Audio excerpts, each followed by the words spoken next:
And we're back. Thank you for joining us, everybody. This is part 2, Salt of the Streets podcast, episode 133. Woo! My name is Donovan. I'm Colin. Thank you again for joining us. You've been watching us on our YouTube over here at Salt of the Streets. We also have our Instagram, YouTube, we just said that, Patreon, all at Salt of the Streets. Go there to the Patreon, sign up, help us make more, better content just like this. We also have the newsletters, the book club, the beer shows. All those beautiful things. The beer shows are at 4 o'clock, 4:30? 4:30 on Pacific Friday. time. Pacific Standard Time on Friday afternoons. The newsletters come out on the last day of the month. The review preview for the book club is on the first day of the month. Go there. Find all of that information. Like I said, help us make more, better content just like this. You can find all of this at saltofthestreets.com. William Wallace, welcome back. Thank you very much. This segment is brought to you by Location Skate Shop. Not an ad, but that is who it is brought to you by. Location Skate Shop in downtown Bremerton. If you are in the local area or anywhere near this and you need a skateboard, go there. Plant just fell over because of the dogs. But but that is it as far as This is why I say Pacific time, Pacific Daylight Time. There's the PDT, the PST. I just say now Pacific because I'm too stupid to realize what period of time we're in. It's Pacific time. It's 3 hours less than the West Coast. So or East Coast. So if it's 7:30 on the East Coast, it's 4:30 here. Why Pacific Daylight Time and not Pacific Standard Time? Because we're in daylight savings time. Yeah, and so cancel daylight savings. Amen to that. So so whenever we get to that point where when we fall back, then it'll be standard time. But I can never. I always second guess and question myself, so I just call it Pacific time because that's whatever time it's supposed to be. Yeah, that's what time it is. But it's 4:30. That's the point. To save yourself from nitpickers like William Wallace. Come on, William Wallace. The plant is down. The plant in Wall-E, right? You've seen the movie Wall-E, the Disney movie it's Wall-E. been a hot minute. But So Wall-E finds it's all fucking dumb. He finds the plant, and that's what Eva is looking for. The white robot is looking for the plant the whole time, and then when they're in the ship, the Axiom, the autopilot comes down, and that's like the bad guy is the autopilot. Are you the captain? And the autopilot says to Wally at one point, he says, "Give me the plant," in like his robot voice. And Dax, he gives us all names all the time, different, whatever movie he's talking about at the time, it's just always whatever. So I am regularly called the captain of the Axiom. He is Wally, Jordan is Eva, and then when Reason was born, she became the plant. And yes, and one time he walked up and he said, "Give me the plant." And ever since then, I've called it the plant. That's like, she's been the plant. So that's when you come into work, if you hear me talk about the plant, or yes, I am talking about the baby. It was hilarious. So, well, she is growing. So yes, they got that in common. Yeah, I call her the plant, and he says, "No, she's not the plant. She's just whatever. She's just the baby sis, or just whatever he wants to call her at that time." Like, no way, she's gonna be the plant forever. Give me the plant. Yeah, she's gonna be fucking. God, that's too much. 25, and I'm still gonna be calling that bitch the plant. That's right. Yeah, she's not even gonna understand. But what are you talking about? The plant, bro. Yeah, you remember that classic film that Disney did? It's a Disney classic now. It's the Neo Classics. Yeah, no, I'll come home still from work. Give me the plant. Give me the plant. Give me the plant. Yep. Oh my God, that's too funny. Yeah. You are such a white picket fence motherfucker now. Here we are, man. You and your little nuclear family. Yeah, I know it. You got the balanced children. You got the boy, the girl. You got the dog. I mean, we'll crack another one off. What's in a up, few 1950s? Years, we'll unbalance ourselves again. So here we go. Yeah, we have going. We have a decision to make. We have the paddle captain. Ooh, okay. We have Nature Calls. Ooh. Which the Mountain IPA. They're all IPAs of some kind. Western. And then we have this one, my favorite name, Profuse Juice. Let me go. You afraid of the juice, bro? I'm not afraid of the juice. So there's plenty more juice. Yeah, I didn't want to take it from you. I'll go with Nature Calls. 2.5 kids. There you go. There we go. Will Wallace, don't lie. You got about 30 right now, and you know it. There we go. You know what I'm talking about, bro. Oh, I don't want to do this. I'm gonna fuck it up again. Yesterday I cheated on the beer show. I did a bottle. I don't have a problem pouring a bottle out. I saw that. I watched this morning. We went and looked at a house yesterday, so I couldn't watch live. That is a nice pour. Yeah, that went well. Nice. that, everybody. Only Some 7. good 7. Only 7. Good color. That's a lot of kids. Smells like it's gonna be nice and tart. Yeah? Nice and bitter. It's gonna have some piney essence in there. Mm-hmm. Nature is indeed calling. I'm excited about this profuse juice. Yeah? Good? Solid? Yep. Solid? Yep. Solid? Like All a right. tiny bit of citrus on the end. Ooh, Yeah. nice. Maybe like some grapefruit or something. This is a problem. Ooh, It's yeah. going all over. It's going all over, he says. I don't understand why that happened. Yep, this All right, one's good. This is disappointing. I'm just putting this down That's now. rough, bro. It's been a thing lately. I don't know. I don't know why that happens. I turned the can sideways because it's supposed to be Cheers. Yeah, I'll get to mine eventually. After the fucking 6 inches of suds goes down. Oh, I'm a disgrace to beer drinkers everywhere. Okay, so It looks like I pissed myself. part 2 today, we're taking a trip back to classic Solid Streets, and we're talking about some traditional politics, some things, essentially stuff that is going to be talked about in the midterms, right? Because that's what's being talked about in the news right now. That is where all the stories are being focused. So we got a whole slew of things And that... before we get going, What? everybody in the chat, what is your biggest issue when it comes to Yes. the midterms? Let us know. Yes. What is your... Yeah, that's a good one. No glug glug, Deborah says. No glug glug. No glug glug. What about water, Deborah? Can I do that? So, Yeah, I know. It was spilling all over me, so I got nervous and I just dumped it, and then the glugs went everywhere. yeah. It was a problem. Yeah. So what's So- your main focus in the election? What's Yeah. the biggest issue for you in your mind? That's very interesting. Colin, what's your biggest issue in the election, do you think? It's the economy, stupid. Yeah. That's where I'm at, basically. It's, Yeah. Honestly, I think I probably have a different perspective on it than most people. I'm kind of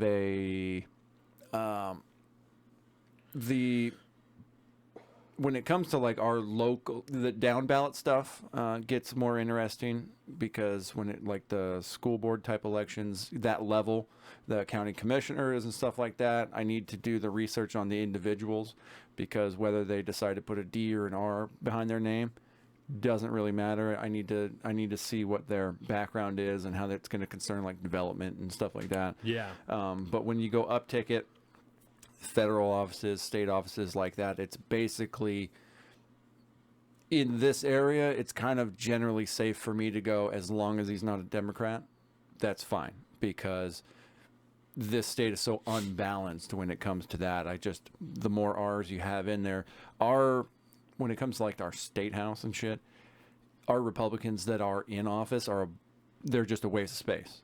Yes. But it's still a numbers game at that point. So that's what I'm looking at for me there because, but on the Fed level, I don't have any faith that the Republicans will do much better. But right now we're on a pretty destructive path with the just continual spending and devaluing of my hard-earned money. And the Democrats have no problem continuing that path. And I need to do what I can to stop that. And that would just be a numbers game, too. They need to lose power. Yeah. Because that shit needs to stop. Because I don't like my dollar today being worth less tomorrow. I would almost rather nothing happen on a federal level as far as like legislation and stuff than for more of this same type of thing to happen. If this is what is going to happen. I'd settle for nothing. Yeah. Give me another do-nothing Congress. I would appreciate that. That would be nice. Yep. Williams, they're all corrupt. Deborah says economy. Yep. That's right. Yeah, I think that's good. And I think that's probably pretty close to the number one for most people, I think that makes a lot of sense about the local stuff. We've talked before. Most people have talked before that, COVID showed us all how important those smaller offices are, specifically the commissioners and stuff like that, the people who are on your county health board and whatnot. Those people are the ones that decided when your town's closed or stayed open. They just made all those decisions.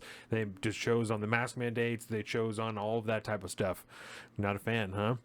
I don't know. I don't know about this one. It's not sold. The Profuse Juice. It's a hazy IPA. Yeah. It's just, I don't know. It kind of reminds me of the, what's that, Contact Haze that Elysian makes. Okay. It's a really hazy one too, and it seems, I don't know, something seems off. It's not crisp. It's kind of, I don't know. Like, it's not bad, but it's not what I want in an IPA anymore. It's kind of gray. There's like a grayness to it. Yep. You know what I mean? Like, I'm not into that. I like this. Joseph says, I'm with Colin and Deborah. Economy, but crime is definitely a close second. That's a big deal right now. That's a big deal. Crime is also, it's up there, man. Especially if you live anywhere near a city. I mean, that's shit. Even around here. Fucking crime's going nuts, man. Yeah. I was talking with a guy at the bar last night. Yesterday, I met a dude for lunch. And one of his friends owns a local grocery store. I think you can imagine which one. And it's got a problem with a loiterer, if you will, coming in and hanging out at the store. And he sits up on like the outside display thing and plays his guitar and shit. But he's all fucking strung out on something.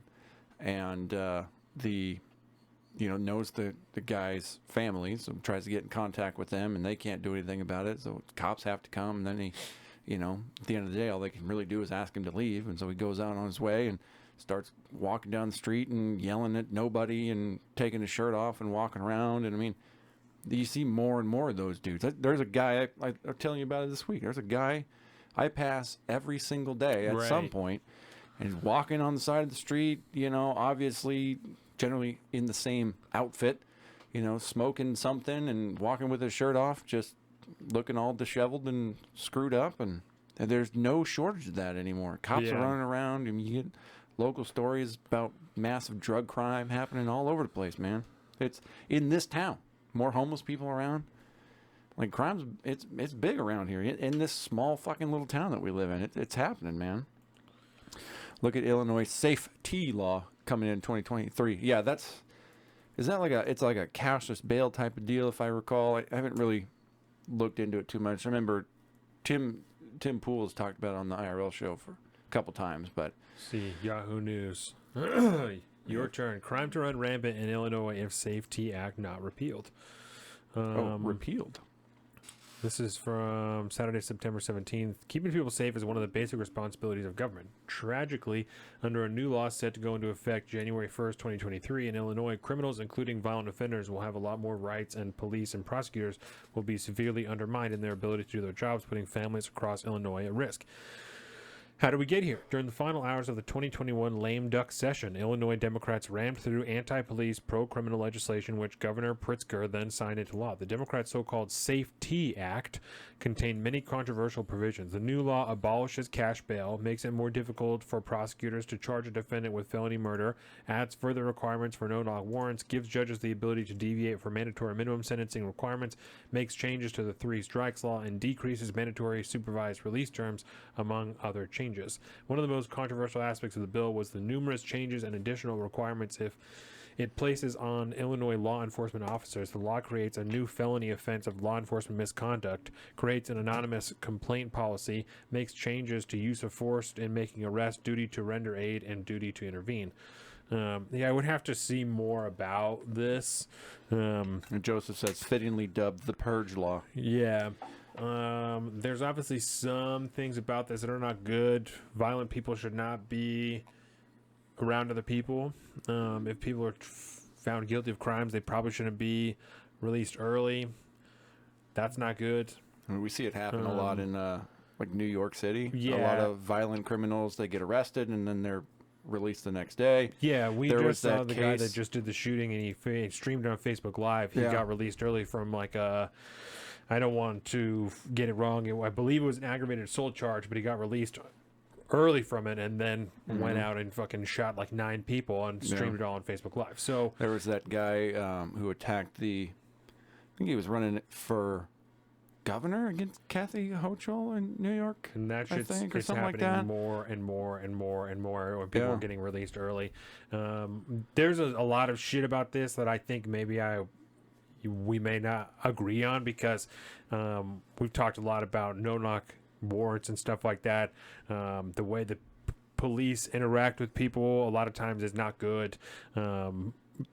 I would be interested to look into this in a future episode and talk about it. Oh, yeah. I would be very interested to Let's do that. throw that on the because, docket. Yeah, I appreciate you bringing that up, Joseph. That's good. I like that a lot. So Yeah, I think that's. but I'd want to do more research into it Yeah. before I fucking Because they just at like even one aspect of it, the concept of like a cashless bail type of thing, where there's obviously problems that exist within the justice system, where if you get hemmed up for some bullshit, drug crime or something like that, you have to sit in jail for a number of days. Well, you're not going to get a speedy trial. You're not doing this. You're hemmed up for no reason. Your rights are being violated for something that was a total nonviolent crime, or you can put up 50 grand. That's not okay. Right. Whereas, when somebody's talking about, we're talking about a violent crime, I'm like, yeah, maybe you forfeit that for a minute, and yeah, okay, you obviously infringed on someone else's rights. Right. So we get to infringe on yours for a while, but we still need that speedy trial, so on and so forth. But I think there's definitely a lot of good conversation to be had there. But as we've seen in a lot of major cities, a blanket just like, yeah, no cashless Right. bail and stuff, that has deleterious consequences, and literally people die. It's not good. But yeah, let's throw that on the docket for some time Yeah. soon. Yeah. No, that's very interesting. And to answer your original question about what the biggest issue would Yeah. be, on a local level, What? man, I want to say guns, because of how hostile our state has been to gun rights in the last few years. But yeah, as I look for house and stuff like that, being the only income, like the economy is a big deal. The amount of money that we're spending on things, the crime thing is big. Having to deal with shit at work, even in a small capacity, you know what I'm saying? Having to like deal with the cops, to deal with a homeless person who's fucking climbing on other buildings. Like, I shouldn't have to do that at work. You know what I'm saying? Yeah. I really shouldn't have to deal with that at No. work. It doesn't seem like it should be an issue. Yeah. And it's, bosses were very, very thankful for your presence and all that. But at the same time, you got a really good point. You shouldn't have to be dealing with that. That's a big issue, man. Because what if it had been worse? What if the police didn't show up right when I got there? What if I did have to intervene with that person? Like, what if it did get worse? Yeah. What if he was, Yeah. out of his mind and violent? Yeah, Kyle made some, and it was joking, so I'm not like talking shit, but Kyle, made a comment about, he said, my dad said that he was like really thankful that, blah, blah, blah, blah. And Kyle said, he was like, oh, Don was probably hoping that he could fucking pull out a strap, and I was like, no, I mean, like, obviously, like, that's the last thing I want to do is have to pull my gun. Yeah. Like, obviously, I kept it on me, and I would be fucking lying if I didn't rack one in the fucking chamber before I went out there, because who knows what's going to happen. And Benito's like, he's walking around with a metal pole in his hand.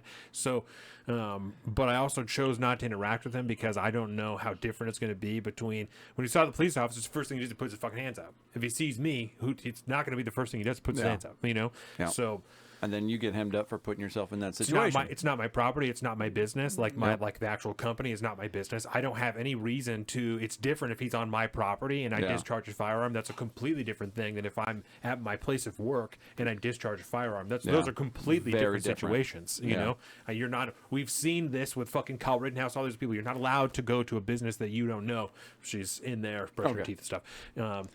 You're not allowed to go to someone's business and just start shooting people because you're like, oh, I'm defending the business. It doesn't work like that. No. Even if you work there, even if it doesn't matter, you're not allowed to do that. Not your property. So I shouldn't, and I'm not like, I shouldn't have to deal with this in America, but I shouldn't be in a situation like that. And that's no one else's fault but the ineptitude of our local government that they've created a situation and contrived a situation. Seemingly, it feels purposefully, right? I can't attribute malice or intention to them, but it certainly feels intentional that they're letting this get to this point. Yeah. Well, that's the reality. It shouldn't be like this. No, it shouldn't. And it's a very valid feeling. I think that's a good, having that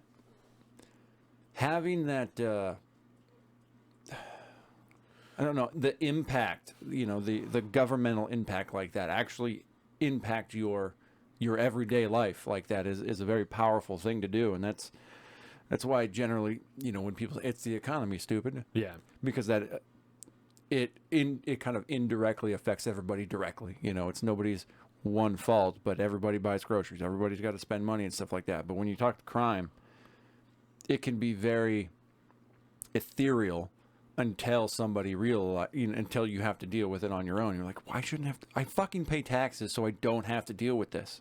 I pass 30 cops on the road every day so I don't have to deal with this. Why am I fucking dealing with this? Because the people in power aren't doing their goddamn job, obviously. So it's going to be a higher priority in my voting situation. Yeah. Yes, William Wallace, I understand that. I just wasn't going into multiple hypothetical situations about I understand that. If my point is in like a defense situation, and that's again why I didn't want to go too hypothetical, because of course in self-defense, that's why I don't want to dig into it. But it's, you know, from being a police officer, if I'm shooting someone at my house, is different than shooting somebody at my place of business. Those are two different things. If I don't own that business, if I just work for that business, it's different than if I'm in my house. Yeah. So that's all. That's the only point that I'm making, is that they're different situations. Yeah. And that's not one you want to get involved in. No, I don't. Nor should you have to. Right. And that's my point. And when I was talking to the other guy, Nacho, that works up front, we was like talking about all the homeless people and blah, blah, blah. And I was like, yeah, I grew up in this town. And I know when I was in high school, I lived in East Bremerton by the fucking Burger King and shit over by the fairgrounds. And I walked from there all the way to the other side of town at 4 a.m. to the college, and I didn't give a single fucking thought to it. And there's no way I wouldn't do that now as a grown man, nor would I be happy or comfortable with my 17-year-old son having done that when he was in high school. You know, I would be wildly uncomfortable with that.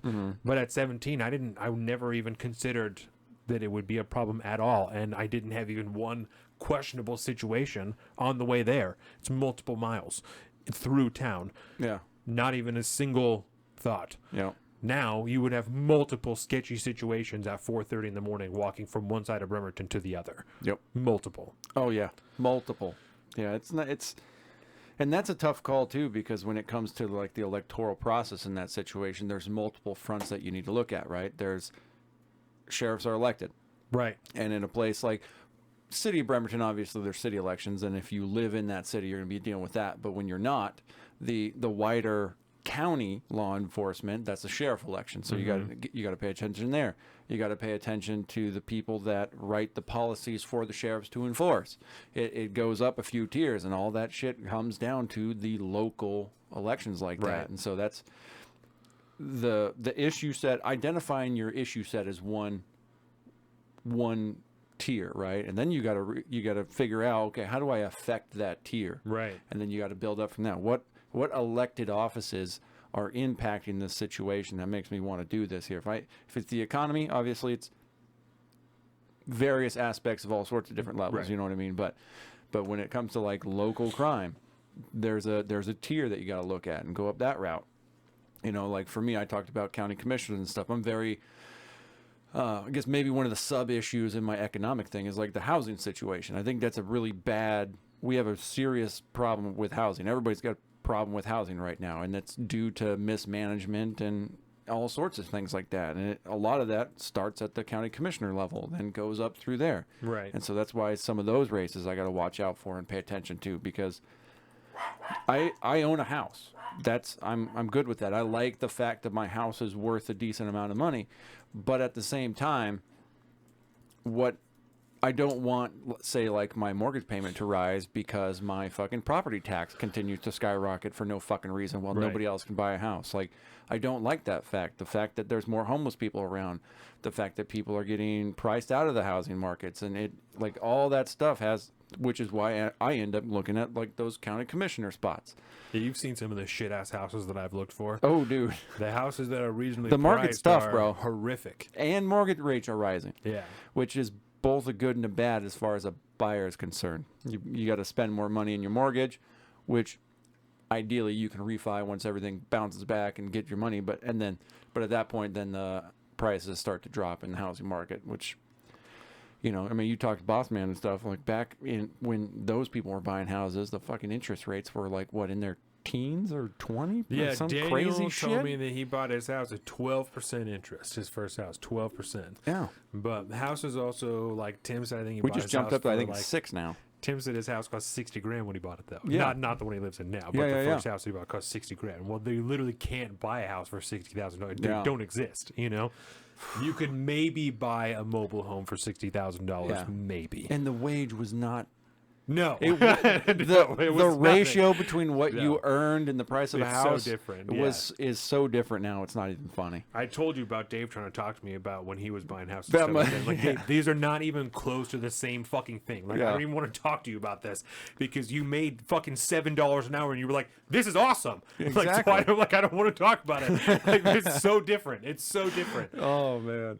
Like, I could make 5 times that and I still wouldn't be able to buy a house. Like, it's different. They're Literally. so different. Fuck, man. Yeah, it's tough out there, man. And that's why. Let me ask you this question real quick. Yeah. As it pertains to midterms, 3, let me ask you this week. right? This is very topic dependent.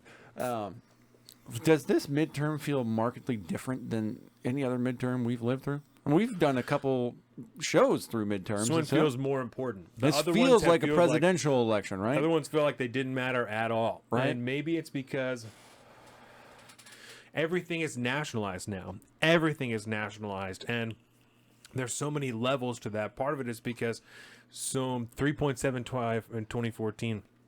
That's what I'm saying. I'm So okay with my mortgage. Word. yeah, they're like 6.5% or something like that now. Yeah. Yeah, I had an article from Local Stories that we didn't get to from Redfin, the average interest rate for mortgages is up to 6.03 or some shit like that. Yeah. And that's on average, which is Yeah. better than most people will get. We'll put it that way. Right. It's funny how the average works like that. Yeah. Yeah. So everything is nationalized. Part of it is the level of topics that we're dealing with, right? So many people their big issues are things like Roe v. Wade, right? Dobbs is a huge thing. What's going on? The economy that's a national issue. Row your vote. Yeah, that's awesome. That's a That is fucking yard awesome. sign Yeah, in my it's a sign neighborhood. I saw on the way here. It says "Row, row, row the vote." So awesome. Absolutely hilarious. So Dobbs is a huge issue, right? Abortion, that's a national issue. While it is being dealt with on a state-to-state level, some people on both sides want it to be a national issue for any number of reasons, right? The other part is because Donald Trump and Joe Biden are so heavily involved in so many of the candidates that are being elected in the various states. And it's not a presidential election, but they're so involved. Donald Trump has his hands in all kinds of things, and people are so focused on him that they're covering which candidates are Trump endorsed and not Trump endorsed, and which ones are MAGA and not MAGA, soft MAGA, ultra MAGA. Are they saying MAGA things, but has he not endorsed them? Why hasn't he endorsed them? Does he not need to? Does he not want to? He has all the dollars. Like, that's the other thing, is so much of the money has been concentrated underneath Donald Trump and not underneath the Republican Party, and so people are having to go see Donald Trump to get money from him. They're thus fulfilling the predictions of him being the kingmaker. People going to Mar-a-Lago to make the pilgrimage to Mar-a-Lago to see To the bend the God knee and who kiss is the ring. Donald Trump. Yeah. So that he can dole out the cash. Yep. And the worse the Democrats make it for him, the worse the federal government makes it for him, the more and more and more he becomes a kingmaker. Yeah. Because he's able to just capitalize on how they're trying to fuck him at every angle. Yeah. So While simultaneously having Democratic Party voting, funds funneled to MAGA candidates. yes. I think that's the And- millions and millions of dollars spent on these people that are winning primaries. Yes. For the their ultimate reasoning is they think they won't be electable in a general election. Joe Biden's involved. I think you misspoke. That's right. Yeah. I shouldn't say Joe Biden. I was going to question should- it. I was No, going to say you're right. it's like the I Democratic the establishment. Party, Yeah. The you- party versus Donald You're Trump. correct. Only recently has he done any form of like stumping or campaign travel. You are correct. And when he does, yes. it's a crapshoot whether it's going to work out all right or not. You know what I mean? Yes. Yeah, it's Meanwhile, not good. you got John Fetterman out there who just had a stroke and can't talk, going out and trying to do rallies and getting shit ton of support for whatever reason. And chose not to go see Joe Biden. He chose not to Yes. meet with him. He's like, There's a lot of people scheduling doing that. conflict. I don't know. I couldn't fucking make it work for the president of the United States. He can't talk, and yet he's Couldn't- like, "Sorry, Joe, no, we're not doing that." Couldn't pull it off. Sorry, just couldn't fucking make it happen. Oh man, but yeah, no. I think to get back to kind of like what you're talking about, there's these two national level sides that are going on, and I think there's even It's less so. Involved with an ice cream cone, maybe. God damn, I love you people. I think there's on the subsurface, right? Because you obviously have the kingmaker, the Trump era. You know, he's got all the money. He's doing a lot of big things, right? Which is causing problems from within the greater GOP itself, from within the Republican Party. And I think there is no better illustration than what we witnessed this week, I believe, or last week. But a schism, obviously, within the party where a leader in the Senate Republican Party, fucking Lindsey Graham, Yes. Lady G, as I am learning his name is at this point. I'm just now learning about this. This is weird. I didn't realize he's unmarried and all this stuff. And there's like this conspiracy theory that he's like secretly like a closeted gay. Lady G. But Where did you hear about that? The internet's a strange place. We'll put it that way. I feel like I heard it on Drinking Bros, which is that's their level. That's awesome. But he comes out and starts like campaigning, not even campaign, but he's putting out there and propagandizing towards this federal 15-week ban on abortion. Yeah, he versus announced... Mitch McConnell, the actual leader of the Republican Party, Yes. if you will. The establishment is not into that situation at all. No. So you see this schism happening from within the Republican Party already. Wow. So then you have that establishment versus MAGA, if you will. Wow. You also have the Democratic Party versus MAGA. And not really talking about the establishment. They're kind of leaving them alone, which is interesting as well. But even Joe Biden said, I can work with the establishment Republicans. Yeah. They're almost accepting them into the fold so long as they are, going to be against the MAGA Republicans. Yeah. The enemy of my enemy is my friend for now. Well, that's the uniparty. Until I fucking stab them in the back again when the time comes. That's right.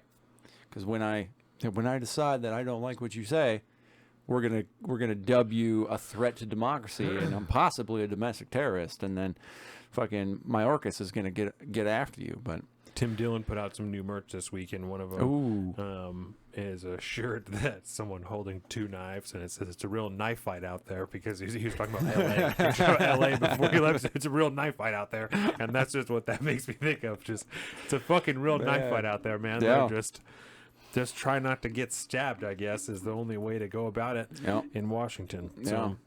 And the point I really wanted to make was there was a point at which the Dobbs decision, I think, was essentially trying to be brought back from more or less the dead at a point. Because there was a period that the Supreme Court did their ruling and stuff, and everybody's up in arms and all this stuff. And then it was like, it started to die off for a while, because it was like, well, we're in the state level, we got all this stuff, but then, so the media really did their part to kind of keep bringing it to the forefront. The activist legislators like AOC and that realm of hardcore progressivism were really trying to keep it in the forefront, but it didn't really.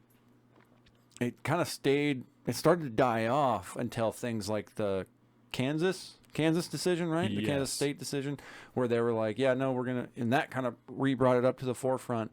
And then now Lindsey Graham is doing it from the right, which is a very strange situation.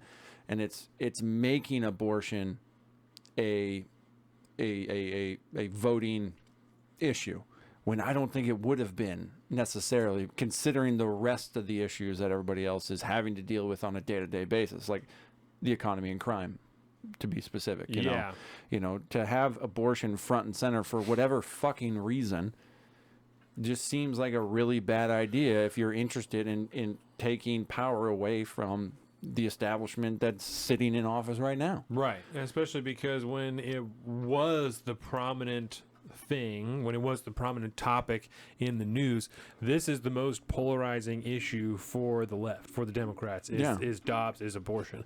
And it's on the right, it's a relatively winning position to say leave it up to the states, because people can make their own decision. They can do whatever they want after that. There's still a ton of Republicans that want like a national abortion ban, but they're also a lot of them willing to accept it's a state issue because where I live, they're not going to fucking do it, so it doesn't matter. There's a lot of like Mike Pence type voters Right. that would hold that near and dear, but let's be realistic. The Christian conservative right is a pretty small voting block these days. It's not. The dying off of that topic was beneficial for the Republicans, but their inability or refusal to just continue to hit on the economy and crime, and like you said, for some reason, it's the infighting, I guess, that brings shit like this up. That's gonna fuck them all. Yeah. This will ruin them all because it's gonna rekindle that fire. That's gonna get people out there, and now they have to try and salvage some type of message from Mitch McConnell, who everyone hates. Exactly. Everyone on all sides hates Mitch McConnell. Even if you're a Republican, you don't like Mitch McConnell, right? Yeah. I think it's pretty safe to assume Deborah's probably pretty conservative. Doesn't seem to like Mitch McConnell. I fucking hate Mitch McConnell. No one likes Mitch McConnell. So no, he's a fucking turtle. no. So the Democrats, Just like Deborah says, Mitch the turtle. yeah, Yes, and he's a turtle. And the Democrats are not going to throw Lindsey Graham or establishment, whoever they see as aligning with Lindsey Graham or Mitch McConnell, a bone because he's not going to align with Lindsey Graham. And see, this is what confused the shit out of me about this, right? I thought for a while that Lindsey Graham was kind of like gargling the balls of Trump for a long time. I thought he was a MAGA dude, but he's like back. Mitch was the establishment. Yeah. Kind of went along with Trump because, hey, I can maintain the power, we do the thing. Yeah, but Lindsey, I don't know what to fucking make of him. He just seems, there's the old fist bump with fucking Kamala Harris and shit that people talk about, all that. He's just he's a fucking piece of shit is what he is. He's gargling the balls of power because he was one of the ones that when Donald Trump was running for president, he was like, this guy doesn't have any business being here. Like, he shouldn't be the president. When he was president, he was on board with him most of the time. Yeah. As long as he wasn't popping off or doing anything too wild, he's going to go with whatever he says because same deal. That's what was convenient. When January 6th popped off, he's like, this is absurd. You can't fucking have this. But when first, and I believe, fact check me on this, I believe when Stop the Steal was happening, he was hinting at maybe we'll check it out. But then when January 6th popped off, he was like, I'm off the fucking train. I feel like I'm not doing I feel this. like I remember that. And I may be incorrect. Hey! Shout out. Triumph of the people. Sending love from the Misfits table. What? Shout out. Thank you for joining us. Shout out, yes. Misfits table. I believe, right? It's like I said, fact check me on, but I'm pretty sure that how I rolled. Lindsey Graham is gargling the balls of power. He's a power guy. I believe it. Yeah, when I sit on retrospect and I look back, it does make more sense to me now because I'm like, yeah, no, he's kind of the Ted Cruz-y style. Ted Cruz was all against him, and then all of a sudden Trump came in and talked a bunch of shit on his wife. But then once he had some real power, Cruz was like, hey man, let's hang out, man. And now he's fucking defending him every left and right. Yeah, he literally sold your family like down the river, and now. But he was putting his name on some of the cases during the election. So yeah, that's interesting. Yeah, I think so. Them dudes ain't real. So we've got establishment GOP, we've got Democratic Party, then we got the MAGA, right? But we also this is the problem with the two parties, man. This we were talking about last episode. This is why even in just discussions for rhetorical purposes, this is why a non-parliamentary system, even just in rhetorical means, doesn't fucking benefit us because none of that fucking means anything. Like it does only because we're able, I don't know, like it barely makes any sense, MAGA versus establishment left versus establishment right versus versus uniparty. Do you know what I'm saying? It does because we're all. It was a Taylor before Trump. It was traitor before Trump, and then he acted like a rhino and is a traitor again. So, yeah.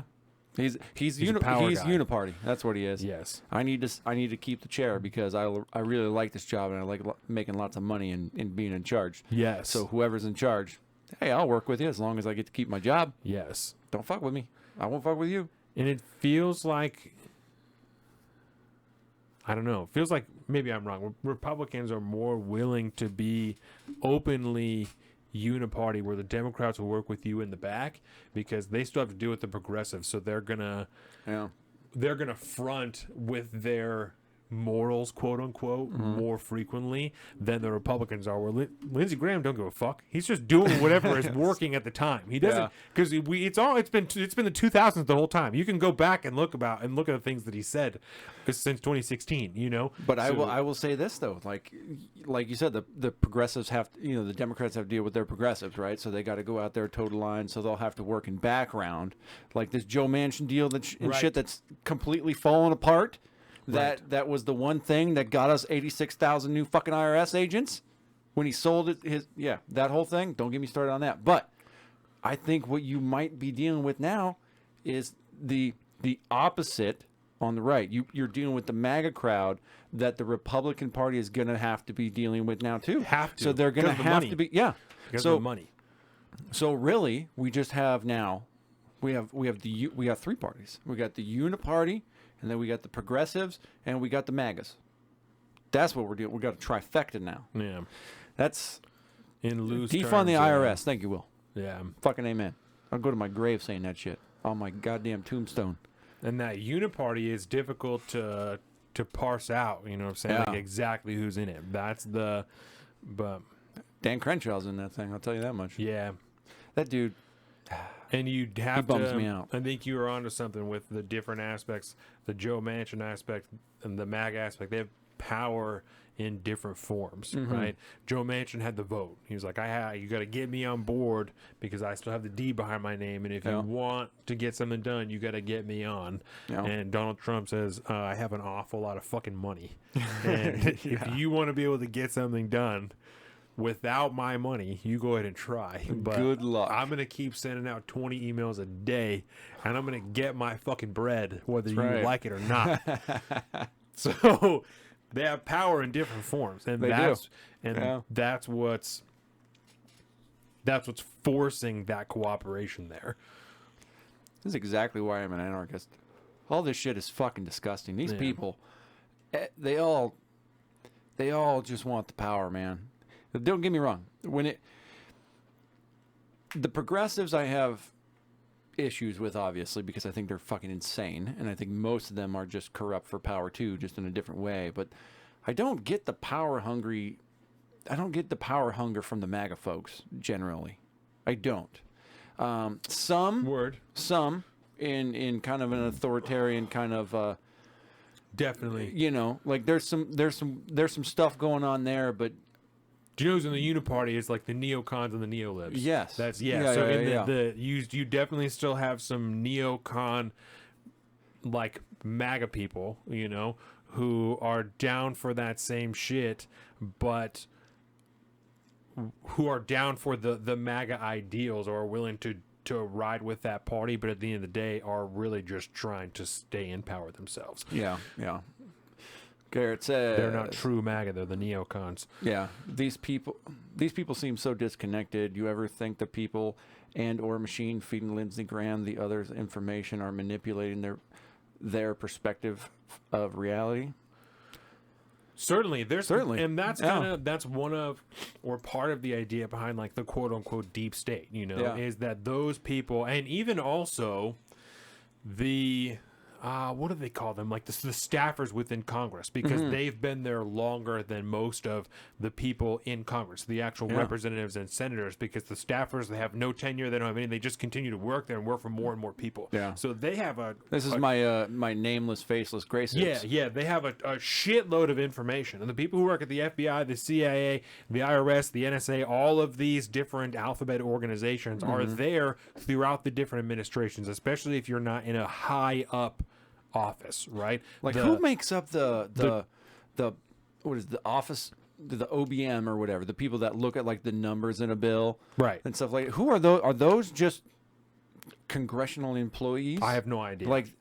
There's so many of the people that make up that machinery that all these people, because every every representative has their group of people they bring, Right. but there's obviously more to that, and a Right. lot more to that. And the people, Who do you get your fucking pens from, the bro? congressional leaders, the senators and Republicans, even the ones that are on the oversight and intelligence committees, they still have to subpoena and get information from the intelligence communities. They can't have access to anything that they want. They have access and like certain clearances and stuff like that so they can see classified shit, but they don't have access to anything that they want because there's still some things that are held back. The intelligence communities, the alphabet organizations, whatever you want to call them, the deep state, the whatevers, those people still have the ability and do choose what information is disseminated to the leaders, the powers that be in this country. Yeah. There's absolutely the opportunity there for Manipulation. 100%. Yeah, yeah. Crenshaw needs to turn in his Texas card. Yay. Fuck Dan Crenshaw. I know, dude. Fuck Dan I was Crenshaw. telling you about this. He was on an episode of the Jordan Peterson podcast this last week. He's a and lying ass bitch. He's a fucking, yes. He's lying through his goddamn, either that or he sold his soul for power. Because when you look at what he talks about, because he says a lot of good things about liberty, like based ass shit when He it comes really to likes liberty. the word self-evident. He loves He the loves word it, self-evident. right? But then when Well, I you- don't think that's self-evident. Well, fucking not everything is. Shut the fuck up. Not everything proves itself. That's not how it works. Yeah. Is the Second Amendment self-evident? Yeah. Let's talk Fuck about outta that here. there, Dan Crenshaw. But yeah, it bothers me, man. He's a fucking chill. Which I hate to say, because the dude is a decorated war vet, right? Props for that. He was telling a story on that podcast about like when he got fucking blown up and shit and what that was like, and he remembers it all very Super vividly crazy. and all. Because it's all fucked up, right? Yeah. You know, talking about people like their interpreter or whatever, like holding their guts and shit and like walking around all days because people don't realize that. Like in Saving Private Ryan, I think they do a little bit better of a job than that. Yeah, but like yeah. when most people go through something very traumatic like that, shock kicks and you don't know what's going on. You might literally be holding your fucking guts walking around like in a daze like, what the fuck's going on? So that, you got to put that aside. Yeah. Because he is that guy. He did that thing. He got blown the fuck up. He's out there murking motherfuckers for America, doing the whole 9 yards. Shout out. Badass motherfucker. But you're a congressman now. Yeah. And your job now is to, your job now is to not be what you are. You've signed on to this power structure. And you've become a part of this deal now. You've sold your fucking liberty soul. Because you're not doing that anymore. Yeah. You can't get out there and preach the good word and then go to work today and then punch the fucking card and just do the fucking party's power, the government's power. I mean, that's not. I get to call you out for that, even if you are a fucking American hero, bro. Like I hate doing that, but turn in your fucking Texas card, bro. You don't belong there no more. You're Yeah. a different person now. You're more of a Mitch McConnell than you were a war hero, and I that's really sad to say, but that's who you are now. Period. I don't like saying that. That sounds dirty. Fucking burning them. It's fucked, man. But Burning 'em. you are who you are, man. I'm sorry. This is what you're doing now. You're Yeah. affecting everybody's lives like this. You are powerful. And And when- what you're doing with power is irresponsible at best. And when you're saying the same things that they are, like one of the best examples is with like the National Defense Authorization Act. When you sign that every single year, instead of standing up and trying to do something about it, Something you know is right. when you capitulate and you say the same thing all the other Republicans do and say, "Oh, I'm doing this so that we can make sure that our veterans and or the servicemen in the armed services get the pay raises that they deserve so they can support their families." When you say the same fucking thing that every other establishment Republican does, that's who you are now. Yeah. It doesn't matter how principled you claim to be on other shit because you're doing the same thing that they're doing. Yeah. Now, I think this is a kind of a good pivot I think we can make on this one. Joseph, social media literally has family members disown each other. I think it's a manipulated reality. Yeah. And I think when it comes to social media and the impact of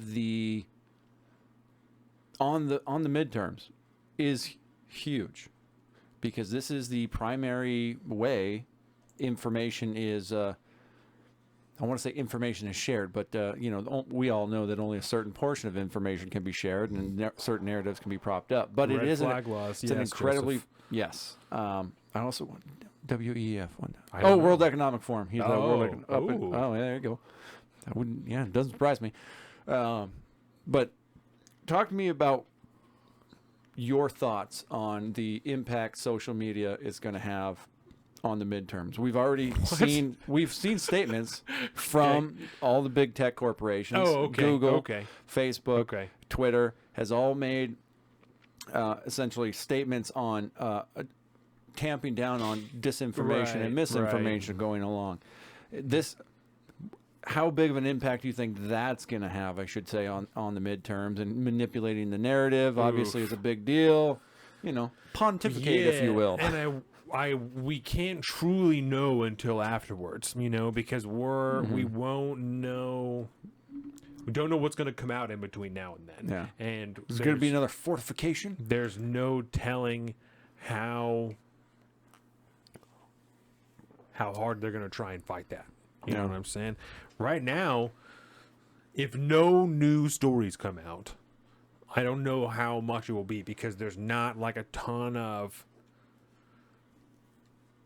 There isn't a Hunter Biden-esque thing happening right now where we're waiting for more information to come out. I guess Donald Trump, thing, right? Yeah, so the Donald Trump thing. So, man. But there's a lot of time so between big, now and the October surprise, too. And that's so big, that will be very difficult. God, I can't even say that.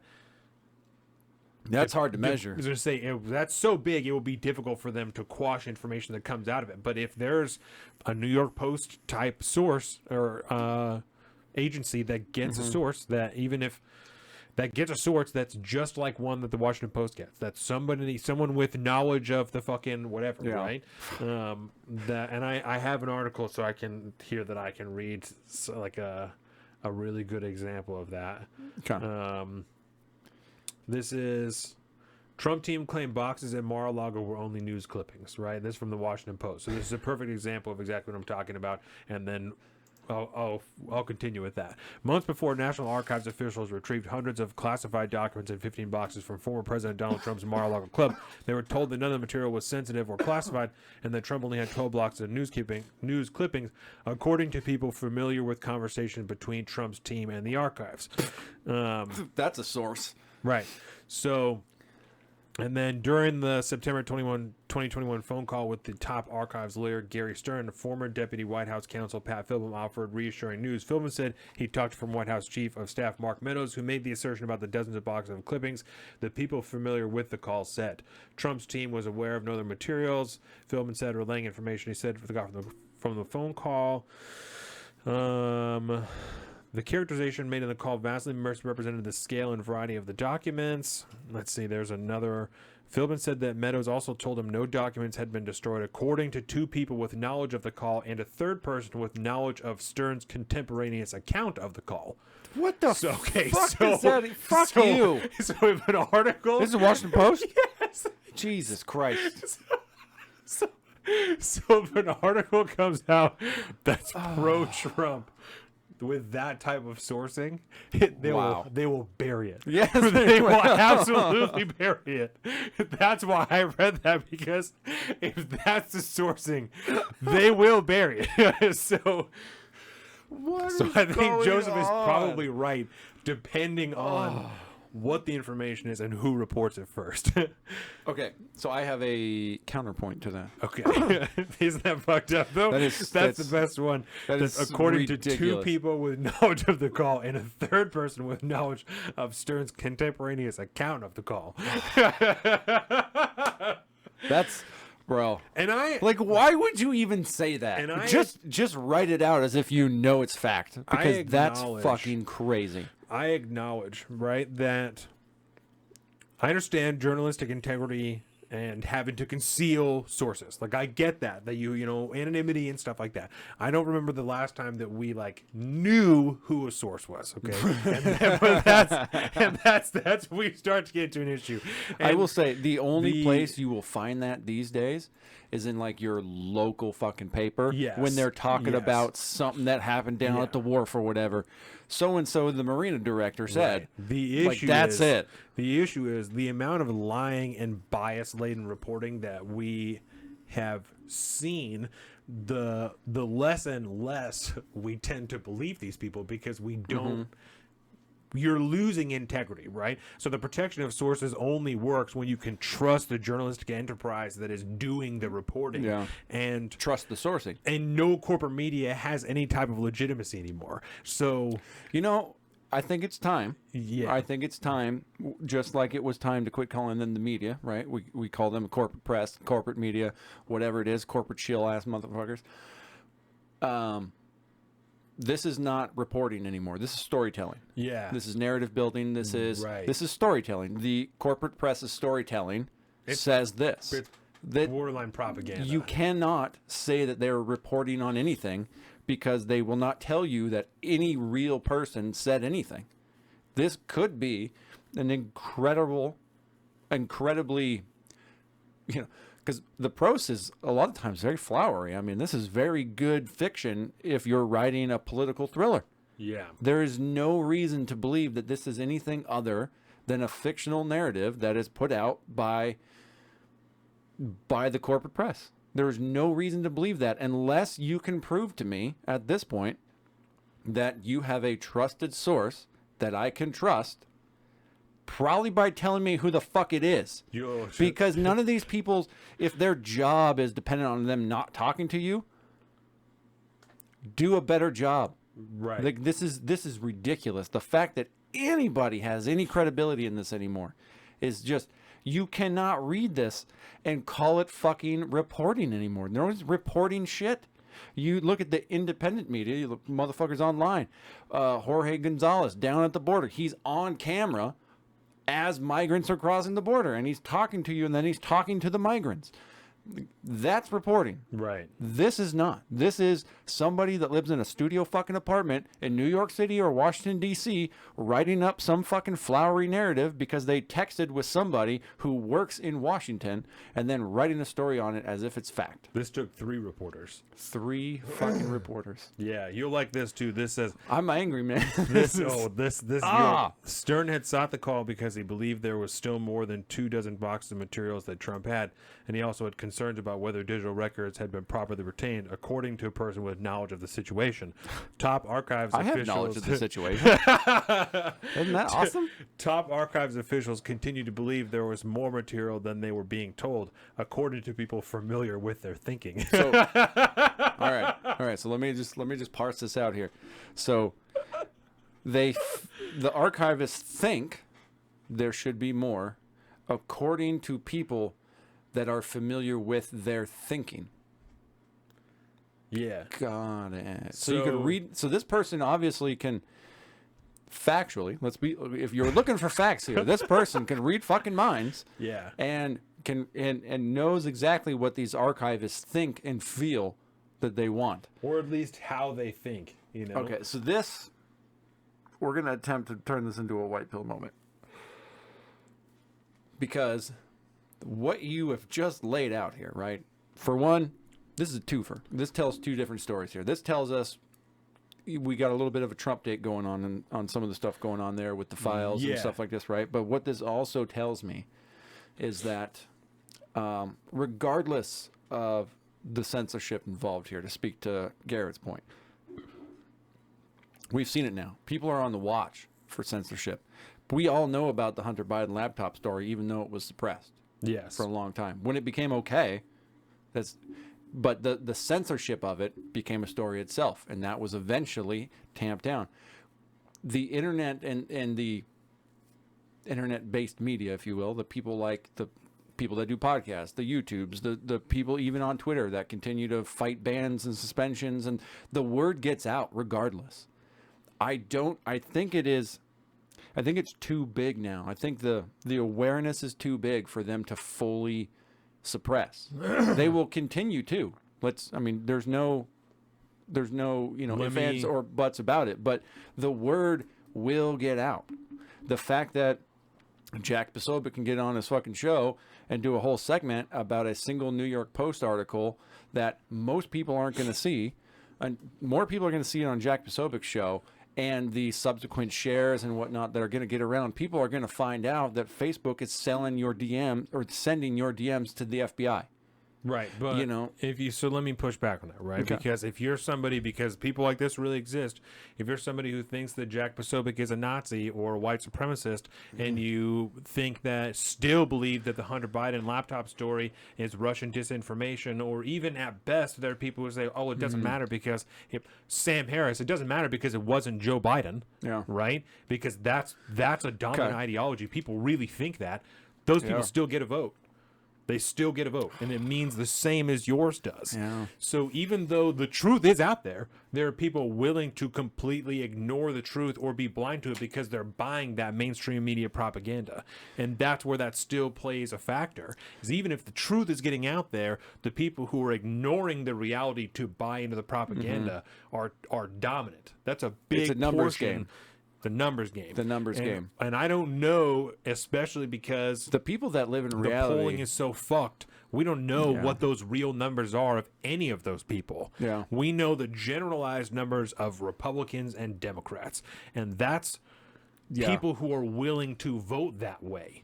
You know? Yeah. That's not, And that's you and I even- are not Republicans. We're likely to vote Republican. I am technically and that's the other thing too. Like there's a lot of people even within those numbers that could go either way. Dory too. Monson said he's registered as a Democrat. So that's not Whoa! even... We talked about that. He's Yeah. registered as a Democrat so that he can vote in the Democratic primary. That's So- that's a good point. That's a thing too. Yeah. So there's no way for us to accurately know other than I'm trying to white pill, motherfucker, and you just bring no, me and back. I'm not other than to calculate the people who are watching those shows. Yeah. You know, and there's so much crossover between those audiences, you know, because we watch all those shows. These people watch a bunch of those different shows. Yeah. So But yeah, when it comes down to the actual numbers, is And it we really also- enough to fight back in any meaningful way? And the Is second it layer, truly? it's so fucked by social media that even the people who know the truth and try and share it, you know, we were out there trying to share the Hunter Biden story and the shit's getting taken down. So even when we have the truth and we're telling you, no, Yeah. this is fucking real, Yeah. you know, get taken down. During the beginning of COVID, when we were sharing stories about like the bats and, you know, this like scientifically, this is from a fucking journal and it says that like these line up with bat DNA. We're getting fact checked because like, oh, it also lines up with pangolin DNA. Oh, fuck me, right? Yeah. Sorry. Fucking pangolin. Everybody learned what a You're fucking right. It could pangolin also was. be a fucking pangolin. Excuse me. My bad. It almost definitely came from a lab, but it could also be a pangolin, so this is definitely false. Excuse the fuck out of me, Yeah, right? fucking fact check They almost. still- Partially true. They're still doing shit like that. You That's know? true. Anything that they can. We've fucking PolitiFact is an absolute joke now. You know, they'll take one word out of something and say, Yeah. this is mostly false because of we don't interpret this one word the same way that you meant it. If you want those true numbers, you'll have to buy them from Facebook. Fucking Yeah. word. Those Yeah. are the only people that know. And So- that's why it matters. So really, when you look at the overall impact of social media on information like that, and like you said, factor in the sheer numbers game. Yeah. I mean, do you feel like it's a lost cause? Well, I mean, it's worth fighting, but yeah, like, we've is been it? arguing for a while. That, you know, this might be not might such be a good good, idea. This system might might be- not be the one. That's true. You know, so. And that's man. I've argued again enough to pump the articles again. You know, Yeah. I've written and argued against. Where do you find the articles? Patreon.com, Salt of the Streets. Go there, $5. Oh, All the okay. articles, newsletters there. Every single one you can get. And so I've written about this same thing that I struggle to even be comfortable with the idea that there are people who are unwilling to acknowledge reality that have the same exact sway in the way this government goes than I do. Fuck you. If you're not Boo. going to acknowledge the truth, Yeah. if you don't recognize the same rights that I do, I don't want you to have a say in what's happening here because you obviously don't get it. You Yeah. don't understand what's really going on here. Yeah. And that's fine. But if that's the case, then sit down and shut the fuck up because I don't want you to be said having a sway on what my rights are, the way that I get to dictate my own safety and my own rights because you don't get it. Yeah. So because you don't want to acknowledge the reality, because you don't like how it feels to think that the president's son might be giving him money from other countries. You don't like the way that feels. Yep. You don't want to acknowledge it. Fuck you. Then Yeah. you shouldn't be a part of this conversation. Yeah. I definitely feel like I remember making the argument at some point that like most people just shouldn't vote. because they're fucking stupid. Yeah. And that's unfortunately that's a reality. But then the reality is all the stupid people do get to vote. All the people that only watch CNN and MSNBC, they get to vote too. Amala Yukonubi or whatever her name is that was on Timcast like a couple days ago. Oh, maybe last yeah, week. yeah, She works for PragerU. Yeah, the young gal. Yeah, I shared one of her videos on our That was a good Instagram episode. a couple weeks ago, maybe even months ago. That was like her making an argument. Everyone shouldn't vote. You know, if you're not going to put the fucking work in to figure out what you're talking about, to figure out what you're voting on, then you shouldn't vote, because you shouldn't be just blindly checking things down the line because you believe in one letter or the other. You shouldn't vote if you're not going to do the work. And that's I where believe in that, but people don't. They don't like that. It doesn't feel good. Don't tell people they shouldn't vote. Fuck you. If you're not going to put the work in, Don't be a part of this. Half the people in our league, I love them all to death. Fuck your feelings, Deborah says. Half the people in our fucking fantasy league, I love them all to death. You shouldn't vote because you don't fucking know what's going on. You don't know, and that's okay. I don't blame you for that. I don't, but you probably shouldn't, because you don't really know. If you're not going to put the work in, then you shouldn't. There's some fucking quote out there about better men. Oh, I don't remember what it is, but it's 100% right. At the end of the day, if you are, you can make a parallel to Starship Troopers in a lot of ways. Citizenship, service guaranteed citizenship. You gotta have a something that the progressives say all the time. You gotta be a fucking stakeholder. Like, you gotta be invested in the system, man. If you want to be a part of this, stakeholder democracy, 100%. Amen. But that's obviously not what the fucking uniparty wants, because they want the sheeple. They want the fucking. I saw, I think it was a meme or something the other day, or some picture. It was like it was a sheep with American flag, in American flag colors like that. And it was like a country of sheeple, or a nation of sheeple like that. That's what they want, because that's how they maintain power. They take all the stupids. I really want to use the hard R word right now, but we're not supposed to do that these days. It's one of my favorite words. This is our show. But, you do whatever you want. But these people, like, when you think about it, like, the concept of everybody being able to vote is a good concept. But you should, rights and responsibilities. You have the right to vote, but you have the responsibility to be an informed voter. Word. And when you're not, you should forfeit that right if you're not being responsible about it. But then how do you make the judgment call? I will respond to Joseph and William at the same time. Do it. Are you advocating for a litmus test to vote? And if you don't vote, you can't bitch about who's in office. No. No one can dictate to you when you have the right to voice your opinion. Right? So I'm not saying someone else should tell you when you get to vote. I'm saying if you aren't going to take the time, the responsibility upon yourself to learn what you are talking about, then you shouldn't vote.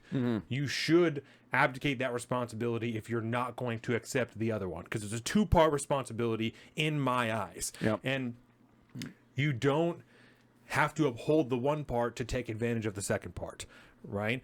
But in my eyes, it's twofold. So that's what I'm saying. If you're not going to take the one responsibility, you shouldn't take the second. To that end, like I said, no one, not me, not Colin, not anybody in this chat, not the president, not fucking anybody in the country or in the world has the right to dictate to you when you do or don't get to voice your opinion. I also used to say your vote is your ticket to complain about the government. You can complain about whatever you want. However, it's also incumbent upon you to know what you're talking about, because if you're going to complain and I hear you and you're sounding stupid, I'm going to tell you that you're a fucking retard. I'll say it right now. You're fucking retarded. I'll tell you that. I don't care. Thank you. That's incumbent upon you. That Both fed of me. those things to inform yourself. That's incumbent upon you. If you want to complain and if you want to vote, it's incumbent upon you to inform yourself. That's like when you look at the current situation we all find ourselves in. A lot of schadenfreude going on right now with people that, like, you voted for this. You dumb motherfucker. Yes. You hated Orange Man bad so much. You did this to yourself. Yes. You need to take responsibility for that and understand what it is that you did, you dumb piece of shit. Because you thought this was all fun and games. Right. And I know what I'm doing. Orange Man's bad. Everybody tells me Orange Man bad. So fuck Orange Man. I'm voting for Biden. Yes. I don't like Biden, but I'm going to vote for him. This is what you did. You did this. And that is why everyone is worse off. I'm going to say 90% of people are worse off at this point in time than we were during Donald Trump.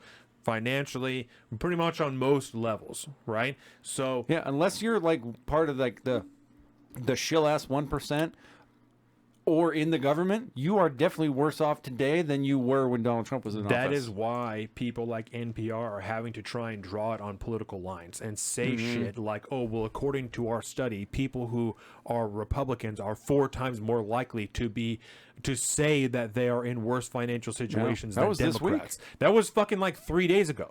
Right? I didn't vote for that motherfucker. That was like 3 days ago. Yep. So they're still saying shit like that, and they're claiming it's because of your politics that you view it that way. Not because Republicans may be more likely to be on the lower income scale or maybe work fucking regular jobs, and the Democrats are likely to make more money and work at home and bullshit like that, right? That couldn't possibly be the answer. No. It's the fact that if you are a Republican, you feel like you're worse off. Not that you really are, but that you feel like you are. Not that objectively your dollar is worth less today than it was when Donald Trump was in office. Everyone spends the same fucking dollar. Everyone. Even if I earn more dollars than you, I still spend the same dollar that you do. So I have to draw it along political lines. You just feel like you're worse off, even if you aren't. It's because you're a Republican, because you don't like the president. Yeah. That's why you feel that way. I mean, I tried to white pill the shit, but, you know, you can't, realistically. You can't do it, like, unless you have some the concerned ass, some twisted ass view of the way there should be some kind of authoritarian government. There really is no way to look at this any other way. There is only objective bad. Right. And that's, you know, you don't have to go, you know, you don't have to be nihilistic about it. You don't have to, you know, go sulk in a corner and shit like that. Things are objectively bad. Because, and you could say because these people are in power. Which, again, I think it speaks to the importance of the midterms and why they are so... Because everything is national, like you said. That's why everything is so important. That's why this midterms feels like no other midterms probably in fucking history, much at least in contemporary history. As far as we're all concerned, nothing like this has ever been at play before. Right. The white pill, I would say, is that we know, even by evidence of actions from the left, that liberty wins in the end, right? We are seeing people from the left flee leftist cities to go to red states. Dark places. We're seeing that, right? Even if they don't want to acknowledge it. They're like, oh, I just want to, you know, be more out in nature and fucking whatever, right? No, it's because you got locked the fuck down and people are stealing your shit and you're terrified to fucking walk to work now. And so you're going to go somewhere. Because your kids can't go to school without stepping over a dozen homeless people shooting up in the streets. And they can only go to school when the government tells you that they can. And if you go to this other place, you get to choose when they go to school and where they go to school. Isn't that fucking weird? Not where the government tells you they can go to school, right? So they don't want to admit that. Even if they don't want to admit that, that's the reality. So the long term, the white pill is that long term liberty wins on a personal point. On a government point, the white pill is that, and we can turn to another topic with this, right? Is that it is the deception and lies from the left are becoming so obvious that they can't hide them anymore. And one of the best examples is like the shit happening in Martha's Vineyard, right? Is this shit that's happening with the border, but you still have Kamala Harris and Karine Jean-Pierre. They're like, no, the border's fucking secure. Like, we're out here, right? We're calling in the National Guard to help us deal with 50 migrants or immigrants in Martha's Vineyard. And they're in Chicago and they're busting them out to the suburbs and shit. But the border's mad secure. Like, it's fucking mad secure. 2 million people, like you said, you were talking about in the live stream last night, 2 million people, literal record all time of people that we're seeing interactions at the border. But it's secure as fuck, right? We're trying to end Title 42 because COVID is fucking gone, but we need to end student loans because COVID is still like a huge issue. They can't keep up with the lies anymore. Check this number real quick. I heard this on when I was driving this morning on Morning Wire. 4.2 million illegal immigrants in the country since Joe Biden took office. What's the population in the United States? 330. That is over 1% of the population. That's a huge in 2 years. And I think one of the That's best, a massive fucking number. I think one of the best things that you said in live stream last night is all those people are being given court dates. The ones that aren't being sent home are being given court dates. Do you really think that the justice system, the immigration justice system that we're constantly being told is horrific and there's not enough judges and it's taking people so long? Do you really think they're going to be able to pass 2 million people through that system in one fucking year? They can't keep up. That's why people come back years later to get a continuance, or that's why it takes them years to finally actually see a judge. I like this. I like Litmus this. test. Litmus test. Put Joe Biden on the midterm ballot with a big fucking D next to his name for some bullshit position. If you check that box, all voting rights revoked. I like it. Oh, give me your I voter's like card, it. motherfucker. I Maybe, like you it. know, there was that old thing. I don't know. Maybe it was my generation, but we used to joke around with like, "Give me your man card." Yeah. You know, you Yeah, fuck yeah. up. Give me your man card. Like, give me your voter's card. You said some stupid shit. You only That's get good. You only get a few. Give me your voter's card. You said That's some dumb good. shit. You say some good shit. Maybe I'll give you a voter's card back. That's it. good. That's where we're at. That's really good. We can make a fucking card game like that. I can think Yeah, of, that's I can really think of good. something like that. That's a T-shirt right there. That's really Give good. me your voter's card. Yeah. That's what I need to get in that fucking t-shirt game, People bro. pulling your man card, pull the voter's card. That's good. That's good. Hey, you know, you're the idea, man. Here, I Yeah. don't know what you're talking about. I got to take a piss, man. You want to start off with some migrant talk while I pee real quick? I'll dip us back into the Martha's Vineyard. So Colin talked about this last night in the Beer Show live streams, which if you have not seen them, check them out Friday at 4:30, every Friday at Pacific time, William Wallace.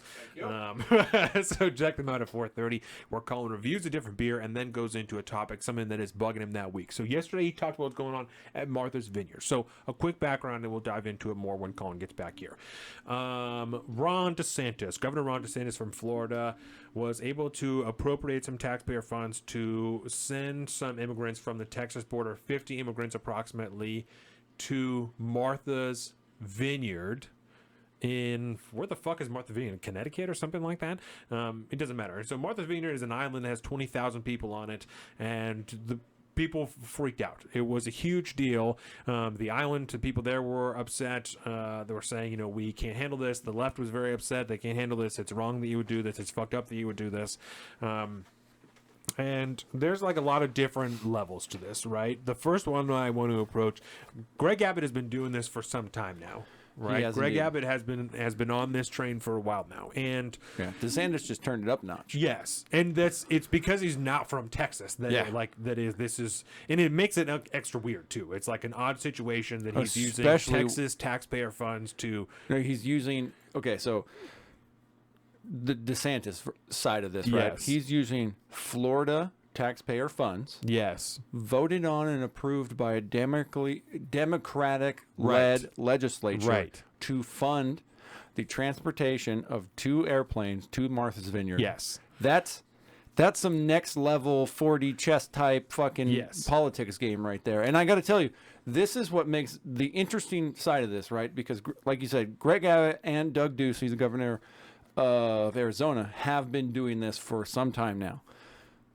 But DeSantis, he's got a way of, you know, if wheelchair Abbott is sticking the knife in, DeSantis is going, let me show you how to twist this. Yeah. You know, and that's what he's really. tied it to the spokes of his wheelchair. He says, "Now just roll forward." Thank you. Thank you. But yes, it's and the Schadenfreude is great.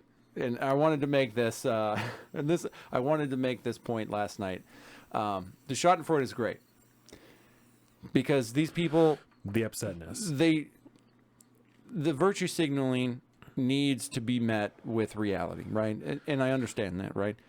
This is one of the levels. There are many different levels. There to are this. many different levels. The other level of this is we here were very upset when Joe Biden was caught trafficking underage migrants all over the country and putting them, you know, months and months and months and months And ago. I forgot about this until you brought this it up was a yesterday, deal. That I was These like, are oh, fuck, they were doing this. These are still human beings. We got to remember, right? Yes. What is happening now? I am an anti-government guy. I will say this right now. Fucking DHS head Mayorkas, you can come after me if you want. I am 100% anti-government. Why? Because you people take pleasure in politically trafficking humans. Yes. I can sit here and I can laugh with the best of them. I everything that's happening. I love that fucking Lori Lightfoot is getting it right in the face. I love it that all these people are getting it right in their fucking face, right where they deserve, because they cannot understand the reality of the situation of these poor ass people that are living on the border that have to deal with this every single goddamn day of their lives. Right. 50% of the population of your town coming through your town every day. That's a serious fucking problem that nobody can rationalize, no one can comprehend, except for those poor ass people that live in that town that have to deal with that and have had to deal with that for years. And that's the trash of Joe Biden and the people on the left coming out and talking about, oh, the unprepared people of Martha's Vineyard, you know? Word. And they couldn't handle something like this. They couldn't possibly do this. This, like you said, the same shit has been happening on the border. Yeah. How do you think that rancher feels like that lives there on the border like that and has a ranch that has to battle with the fucking cartels that are trafficking these people through his goddamn property? Right. And the feds will not do a goddamn thing about it. It's Right. it's not good. I don't like the using of human beings here, right? I don't like that. No. Every one of these people they're living, breathing humans that have a family and a story and a whole 9 yards. They got a whole life to live, man. They're all humans. But I can take joy from watching these hypocrites that like to pontificate on high about how everybody is so evil, about how they're trying to deal with this problem, this uncontrollable problem, the situation they cannot control, and watching it be shoved right in their fucking face, and then watching them do the same exact shit. The mayor of Chicago shipping these people right out of their city because they can't handle Begging the pressure the government for help when they have a tiny little fraction of what these people deal with on a daily fucking basis, man. Yes. I love it. I love it, but also, remember, we're all going to hell because we enjoy this shit, and these are real people. Texas the is center of the overrun. country or the new Island, Deborah? Oh. To the center of the country or the new Island. Epstein. Epstein. Is Is there a new Epstein Island? Then that is a theory that, and I will say, Because the client list hasn't been uncovered, so they could just be sending them to the same clients. I will say that there are, in fact, articles that you can find and that we have brought up on this show before of migrant children being lost in the care of the government and being dropped off at people's houses that may or may not happen to be sex offenders, may or may not happen to be on government registries, may or may not happen to be working in the government. Mm-hmm. Those things are happening. That is happening.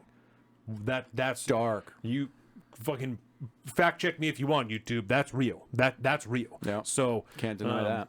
So I would. There is. Yeah, we've pulled the articles on the show. There is some validity to that. I would not dismiss that. At least some percentage of it, obviously. Yes. So it's the same people. Yeah. The same people that are in power now were the same people that are on the fucking clients list that we are being barred from seeing. Yeah. It's the same fucking people. Uniparty, deep state, not people. Well, some of them I'm sure there's overlap in these groups, but it's the same idea is what really that there is a group of people that operates behind the scenes, clandestinely that are doing that, and we don't know who they are. The government refuses to release the names of who they are, and I don't know. I don't really know what else to say about that. It's not much to be said other than not they won't good. let us. We know some of them through. We've got a few names that corroborative evidence, and that flight documents, exactly. But the list will not be allowed to come out for some reason. It's that fucking 2x25 shit right there. Let's keep that under locks, like the JFK shit. Let's do it because fill in the blank. But there's a reason Maxwell was charged for trafficking children to absolutely no one. Yes, and there's a reason that she also received less time than fucking R. Kelly. Do you know what I'm saying? Like, R. Kelly isn't going to be in prison for longer than Ghislaine Maxwell. Why? Because we don't know who she was cooperating with? Because we don't know what she was doing? Okay. Yeah, the fuck out of here. Do you think we know more about R. Kelly than we do about fucking Ghislaine Maxwell and Jeffrey Epstein? You know what Get it was? the fuck out of here. R. Kelly was he had like a cult going on. That's what it Yeah, was. and That's I'm why not, they came after. I'm not belittling what he did. He did some wild shit. Not I'm good. Not, yeah, Not good. Not good. But also trafficking dozens, or hundreds of people. I don't know exactly. Nobody knows exactly what the number is. They probably don't even know exactly what the number is. Well, if all the nation's most powerful government officials and businessmen and movers and shakers were involved in R. Kelly's cult, he probably wouldn't be looking at as much time either. So there's that. But Fucking. But you didn't cooperate because no one else is coming out. It's so weird. I don't know. Bill Clinton sitting there like, well, it's all over now. I can just kick my feet back. I don't got nothing to worry about. Yeah. I can sit here and die happy with my loving wife, Hillary. Yeah. So the Martha's Vineyard thing, I think the last real... I just want to build off of this to kind of put a cap on it, right? The Martha's Vineyard thing, as it pertains to the midterms, yeah, I think is drawing a new eye on the issue of immigration possibly being on the ballot. It has to hope, be. dude, because It the has focus to be. from the left has just been, and I don't necessarily disagree with them, has just been, how horrific for Ron DeSantis to use these people as political pawns, right? And at the end of the day, they're correct. They are correct. But also, the left miss me with the bullshit, because the left is doing the exact same thing, and they will do the exact same thing. They're not going to pass up the opportunity to fucking use people as political pawns if it's going to win them power or win them an election at the end of the day. They're not going to care, right? But they're also going to throw it in your face twice as hard when you do it, worse than the Republicans would, because they are in this cooperation, this collusion with fucking mainstream media, where that's it, with corporate media, right? Where that's it. That's the only narrative, is that this is horrific that he would do this. Not that we've seen in this administration them doing the exact same thing with minors, but that this is horrific that he would do this, because why would he do this? Yeah, and it's also important to remember, too, that being sent to Martha's Vineyard or to New York City or to Washington, D.C. or to Chicago is probably better than being stuck underneath an overpass in Texas, like the federal government has done before. So, and you get mixed bags of interviews from these people. The left will only report the negative stories. Yeah. And you do hear a lot of inspirational stories coming from the right when they talk to these illegal migrants that are shipped off to Martha's Vineyard. They're happy to be, and they're well taken care of. They're happy to be where they're at. They're not in communist Venezuela anymore. They're good with that. Right. Right. Because the left is reporting, and originally there was the only thing that I was hearing is that all these migrants were lied to. That they were shoved on a plane, they didn't know where they were going, they thought they were going somewhere with housing and food and jobs and shit, and then they arrived at Martha's Vineyard. Or they could be in a fucking camp in Texas. But now Ron DeSantis is saying that all these people signed waivers that they knew where they were going. It was disclosed to everybody where they were going before they got on the planes. Yeah. So who fucking knows until we see it? And I'm not... That type of shit has happened enough where Ron DeSantis has been like, wait, here's the fucking receipts. Yeah. So I'm not going to say he's wrong. I'm going to say let's wait till we see the documents. Motherfucker generally has his shit together before he does something. He doesn't seem to be someone that is openly deceptive. And I'm not going to say he's a great guy, but he does not seem to be openly deceptive because he knows how the media works. And he would rather be able to stand there and say, I just disabused you of that narrative, than for you to be able to try and spin something he did against him. So he's like real careful about what he does. He's real careful about what he says. So I wouldn't doubt it. I'm just waiting to see a document, because at first it was just all these people were lied to. Nobody knew what was going on. But now we're seeing pictures about people dancing with fucking, attractive young girls in front of churches and shit. I'm like, well, is that guy really that upset? And I'm not like, He could have. Is he really that upset at this point in time? Could have been turned around at the border and said, "No, you have to stay here because you can't come in." I mean, there's so much to this. I just want to hit, but it's one last thing. You hear Kim Jong-pierre talk about, and the vice president, so talk about how these, these people really, we need laws and to give these people a path to citizenship. Pause button. What do you now talking about an open borders situation? You come in, you go, then you get on a path to citizenship. No vetting, no nothing. You just come in and then we'll ship you somewhere at taxpayers' expense, and then you get to become a citizen because you're. I don't know. The asylum process is a legal process. We forget this. You can be an asylum seeker. I would probably argue that people fleeing communist Venezuela should probably be allowed asylum in the country, right? But people just immigrating obviously here. we don't know that because most of them are trafficked by cartels and they're used as mules. They're used as all manner of shit, sold into fucking, sex slavery, all sorts of shit, right? We don't know any of that shit, and you're just put them on this, path to citizenship. That's why this is the reality of, and I don't want to give it to these people because the problem I have with the generalized MAGA crowd is the message is generally correct, but it's very crass. It's the left, all they want is open borders. Well, this is what you say that, and a lot of people dismiss you, right? But this is what that looks like. You have a government establishment set up to pave the way for some form of amnesty or citizenship for literally just walking across a border. That is open borders. Because they're saying that now. Exactly. They're actively, the vice president is saying that this is we need, it was one thing, and let's underline why this is an issue, right? If we had a completely... Can we circle back? If we had a completely free country where everyone did their own thing, then it wouldn't really necessarily be an issue. The fact that we have so many government services that are involved in what's going on here, this is why this is an issue. For people to just sign up and fucking go on and do you, and we'll figure it out in a couple of years. So that's no good, right? The housing situation. That's no good. That's a taxpayer expense type of deal. There's no housing available for somebody. That's people still don't have taxpayer jobs. Funding thing. Right. People still don't have jobs here. And you can't hire them because they're illegal. Right. I don't. What the fuck are we talking about? Right. So it was one thing when we were talking about like DACA dreamers, right? We're talking about people who are adults now that were brought here as children that have been living here for multiple years, and they literally don't know really anywhere else in their conscious life, right? A pathway to citizenship for fucking dreamers is a whole different discussion. Like you said, people who came here fucking last week that are like, it's better here than where I was from. Yeah. Word, but it's also better here than like most of the rest of the world. So it doesn't really work that way. There are so many we still have towns here where the water is brown. Like we're still knocking out effective drinking water for the places that we have right now.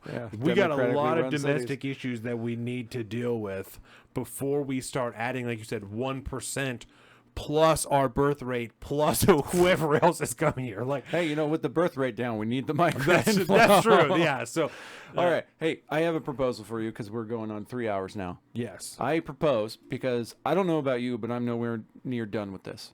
We could do this for a while. Okay. I propose that we take our break. Okay. And grab some more beer chachos, and we continue this on, and then maybe get to the breaking point at the end of segment 3 if we need to. Yeah, well, you still have... I got my Orcus. We got all this other stuff. Yeah, you still have those, so I'm happy to do that. And I think this is important, and I'm having a good time doing it, and we got so much ground to cover. So I propose that we wrap things up here. We'll take a break. We'll take a break, and while we are gone, I challenge everybody in the audience to grab the link to this show, and whatever social media you do have, please share this show with everybody that follows you, and get them here so they can join you all in the chat. They can join us here on the show, and we can all have a fantastic time as we continue this conversation in part 3. Thank you very much, everybody. Thanks. Welcome to the salt of the streets, coming at you every week with this food for thought. Hope you ready to eat everything.